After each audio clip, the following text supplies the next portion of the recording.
ओम श्री परमात्मने नमः. ज्ञानदेवांचा आत्मसंवाद. प्रकरण 4.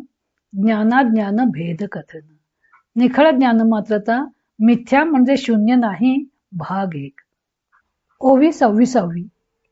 केवळ असणेपणाने असणाऱ्या ज्ञानमात्रतेचे स्वरूप सदसद विलक्षण आहे. असणे नसणे या द्वैताच्या पलीकडे आहे. तिचे शब्दांनी वर्णन करता येत नाही. तिला आहे असेही म्हणता येत नाही व नाही असेही म्हणता येत नाही. त्यामुळे निखळ ज्ञानमात्रता म्हणजे मिथ्या आहे का, शून्य आहे का, असा बौद्ध मताच्या आक्षेपाचा उल्लेख करून ज्ञानदेव त्यावर आता उत्तर देत आहेत. ज्ञानदेव म्हणतात, तरी काही नाही सर्वथा, ऐसी जरी व्यवस्था, तरी नाही हे प्रथा कवनासी पा. प्रथा म्हणजे प्रतीती. तर मग अगदी काही नाही, सर्व शून्य आहे, अशी जर वस्तुस्थिती मानली तर मग त्या नाहीपणाची प्रचिती कोणाला येते?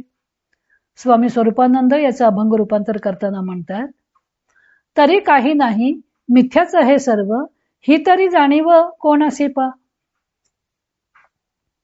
ज्ञानपणे विण असणारी ज्ञानमात्रता शब्दाने वर्णन करून सांगणे अशक्य आहे.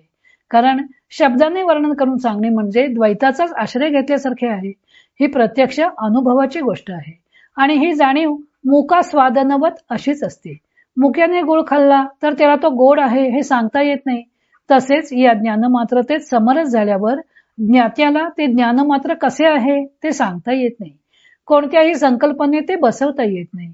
दृष्टांत असतात ते द्वैताधिष्ठित असतात. अशा स्थितीत व्यावहारिक दृष्टांताने त्या ज्ञानमात्रतेवर प्रकाश पाडणे दुष्करच होते. असणे व नसणे ही भाषा ज्याला लागू पडत नाही अशी ती निखळ ज्ञानमात्रता आहे असं ज्ञानदेवाने 25व्या ओवीत सांगितलं. त्यामुळे ज्ञानमात्र अर्थशून्य तरी असेल किंवा असणे नसणे ही भाषा तरी व्यर्थ असेल असा अर्थ निघू शकतो. त्याचे स्पष्टीकरण ज्ञानदेवाने त्या ओवीत केलं आहे की ज्याला असणे व नसणे ही भाषाच लागू पडत नाही म्हणून ते सर्वथा काही नाही असे मात्र नाही. कारण सर्वथा काही नाही अशी जर प्राकृतिक व्यवस्था असेल तर नाही अशी प्रतीती कोणाला येते? आता एखाद्या गोष्टीचं शब्दांनी वर्णन करता येत नाही म्हणून ती वस्तू नाहीच असं म्हणणे हे धार्ष्ट्याचे ठरेल. एखादी वस्तू कशी आहे त्याचे ज्ञान ते ज्ञात्याच्या अवलोकनाच्या सामर्थ्यावर होत असतं. प्रत्येकाचे अवलोकन सामर्थ्य वेगवेगळे असल्यामुळे एकाच वस्तूचे दोन व्यक्तींना होणाऱ्या ज्ञानातही भेद असू शकतो. एखादा खांब एखाद्याला खांब म्हणून प्रतीत होईल तर एखाद्याला भूताचाही भास होईल व आपल्या प्रिय पात्राचाही भास होईल. तेव्हा वर्णन करून सांगितली म्हणजे ती वस्तू तशीच आहे असं म्हणणेही धार्ष्ट्याचे आहे. व एखाद्याला तो खांब दिसला नाही म्हणून तो नाही असे मानणे सुद्धा फोलच ठरेल. तेव्हा ज्ञात्याला ज्ञान होते की नाही यावर वस्तूचं अस्तित्व अवलंबून असतं. व्यवहारामध्येही आपण ठराविक कंपन संख्या असलेले नादच ऐकू शकतो हे विज्ञानानं सिद्ध केलं आहे. त्यामुळे कमी वा जास्त कंपन संख्या असलेले नाद नाहीतच असं म्हणणं हे अज्ञानाचंच लक्षण आहे. तशीच ज्ञानमात्रता ही आहे नाहीपणाच्या अतीत आहे, अतर्क्य आहे, अनिर्वचनीय आहे, वर्णनातीत आहे. पण म्हणून ती मिथ्या आहे, शून्य आहे असे म्हणता येत नाही.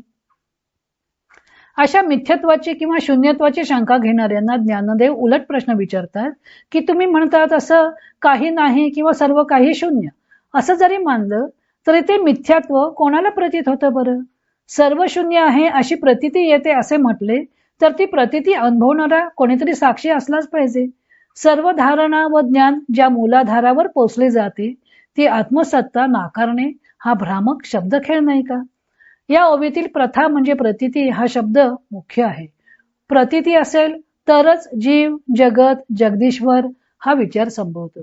सर्व प्राणीमात्रात ही प्रतीती असतेच, परंतु येणाऱ्या प्रतीतीचा विचार करून त्यानुसार योग्यायोग्य निर्णय करणे ही केवळ मानवालाच मिळालेली निसर्गदत्त देणगी आहे.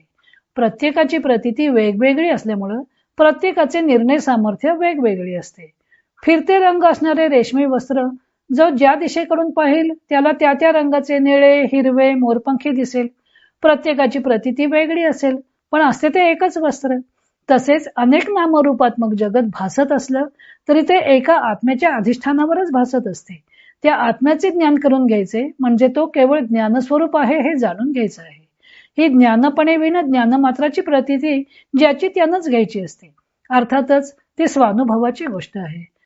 आणि ज्ञानपणे विना असणारे ज्ञान हे कोणत्याही दृष्टांताने वा शब्दाने व्यक्त करता येत नाही. 25व्या ओवीत असणे व नसणे असे 2 शब्द आले होते.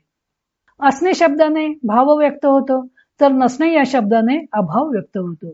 ज्ञानपणे विण ज्ञान मात्र हे प्रतिती विण ज्ञान मात्र असं म्हणता येत नाही, कारण ज्ञानदेव आपला अनुभव, आपली प्रतितीच या ग्रंथात व्यक्त करत आहेत. असणे व नसणे ही भाषा ज्याला लागू पडत नाही, अशी ती प्रतिती मात्र वस्तू आहे. नसणे हा शब्द वापरला म्हणून त्यातून अभाव आहे हे सांगायचं नाहीये. म्हणून ज्ञानदेव विचारतात की समजा अभाव आहे असं मानलं तरी त्या अभावाची प्रतिती घेणारा कोणीतरी असलाच पाहिजे.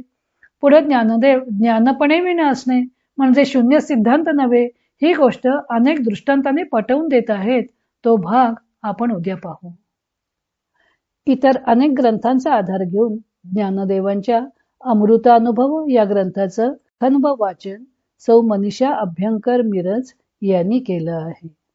हरिओम तत्सत.